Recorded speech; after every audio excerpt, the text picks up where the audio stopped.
পৌর বিএনপি যে কমিটি হয়েছেন আমাদের ফরিদুল ইসলাম এবং আশরাফ সোহেলের নেতৃত্বে, এই জন্য আপনাদের সবাইকে ধন্যবাদ, কৃতজ্ঞতা এবং অভিনন্দন জানাচ্ছি। আমি আজকে একটু পরে আমরা এফআইতে যাব। আমি শুধু বলতে চাই, গত 28 তারিখে আমাদের বিএনপির পর্যায় সভা হয়েছিল। সেই সময় আমাদের প্রিয় নেতা বিএনপির ভারপ্রাপ্ত চেয়ারম্যান আমাদের অনেক বিষয়ে আমাদের পরামর্শ দিয়েছেন। আমরা সেখানে আমাদের অনেকগুলো অব্যক্ত কথা আমরা সেখানে বলেছিলাম। একটা বিষয় আমরা চারিদিকে খেয়াল করেছিলাম, একটি গোষ্ঠী, একটি দল, তারা বিভিন্নভাবে বেহেশতের টিকিট বিক্রি করা শুরু করেছে। তারা অনেক সভা মঞ্চে এবং তাফসীর অনুষ্ঠানে বলছেন তাদের সঙ্গে কাজ করলে, তাদের দল করলে নাকি বেহেশতের টিকিট পাওয়া যাবে।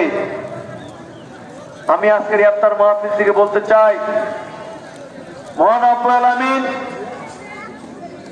আজকে পবিত্র কোরআনে এবং নবী করিম সাল্লাল্লাহু আলাইহি সাল্লাম বলে দিয়েছেন, তার জীবদ্দশায় একমাত্র 10 জন ব্যক্তি মৃত্যুবরণ করলে সরাসরি বেহেশতে যেতে পারবেন। এর বাইরে কেউ বিচার ছাড়া, কালকে হাসরের মাঠে জবাবদিহি ছাড়া কেউ জান্নাতে যেতে পারবে না। এত বড় একটি কথা যেখানে কোরআন হাদিসে উল্লেখ করা আছে, তারপরও সেই কোরআনে হাদিসের কথাকে তারা তাদের নিজের মতো করে মিথ্যা বলে আজকে প্রোপাগান্ডা ছড়ানোর চেষ্টা করছে। যেখানে আমাদের গনি ভাই এবং আমাদের তোমার হেপি যে কথাগুলো বলেছেন, আমি তাই বলতে চাই, এই রমজান মাসে আমাদের প্রত্যেকটি মুমিন মুসলমান এবং প্রত্যেকটি মানুষকে ধর্ম সম্বন্ধে সজাগ থাকতে হবে। কেউ যেন ধর্মের জায়গায় ধর্ম, রাজনীতি জায়গায় রাজনীতি, তাই না?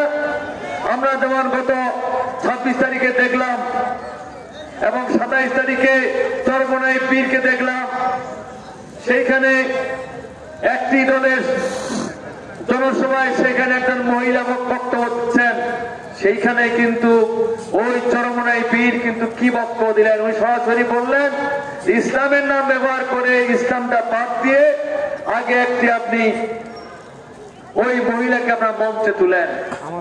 আমরা বলতে চাই, আজকে তাই ধর্মকে ব্যবহার না করে আমরা বিএনপি, আমরা ইসলামী চিন্তা চেতনায় বিশ্বাস করি বলেই আমরা আজকে বিএনপি মনে করি বাংলাদেশ একটা বাংলাদেশী দেশ।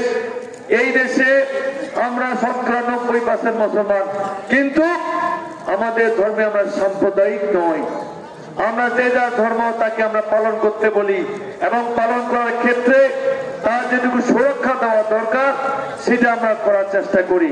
কাজেই এই পবিত্র রমজান মাস, ত্যাগের মাস, মহিমার মাস, আত্মত্যাগের মাস, আসুন সে আমরা আত্মত্যাগ করে আমরা আমাদের মধ্যে ভ্রাতৃত্ববোধ, বন্ধুত্ব আরো গড়ে তুলি।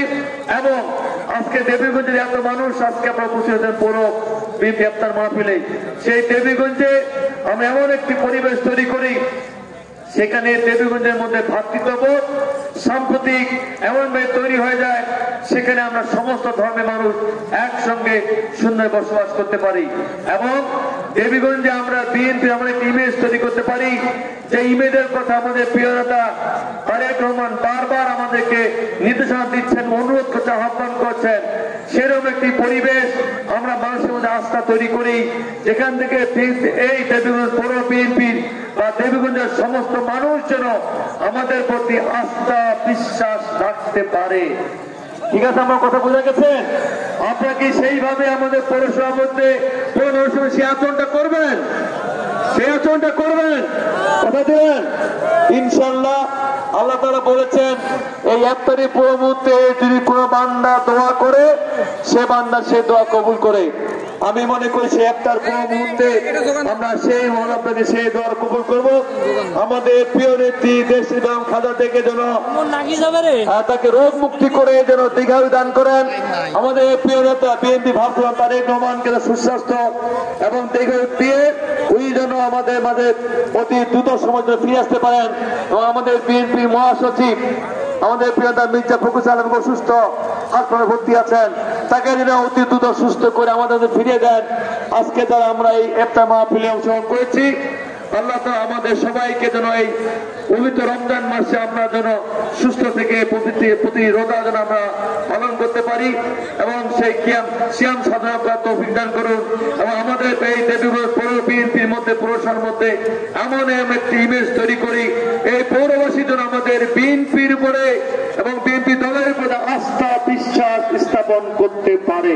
ঠিক আছে, আমি আমার বক্তব্য দিকে না করে আমি পৌর বিএনপিকে আবারও ধন্যবাদ জানিয়ে কৃতজ্ঞতা হ্যাঁ একটা দিয়ে দাও, এবং গেটটা লাগা দাও। আমরা পৌর বিএনপির আস্থা বিশ্বাস রাখতে চাই এবং আমি আশা করব আপনারা যারা বসে আছেন একটি লোক ওখানে উঠবেন না, কারণ আপনাদের প্রত্যেকে জায়গায় জায়গায় আমাদের ইফতার পৌঁছে যাবে। ইনশাল্লাহ প্রত্যেকে আপনি ইফতার পাবেন।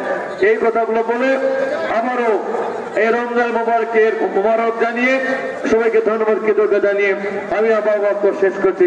আল্লাহ হাফেজ। বাংলাদেশ জিন্দাবাদ, খালেদা জিন্দাবাদ, তারেক রহমান জিন্দাবাদ, দেবীগঞ্জ পৌর বিএনপি জিন্দাবাদ জিন্দাবাদ জিন্দাবাদ। সবাইকে ধন্যবাদ। আসসালামু আলাইকুম।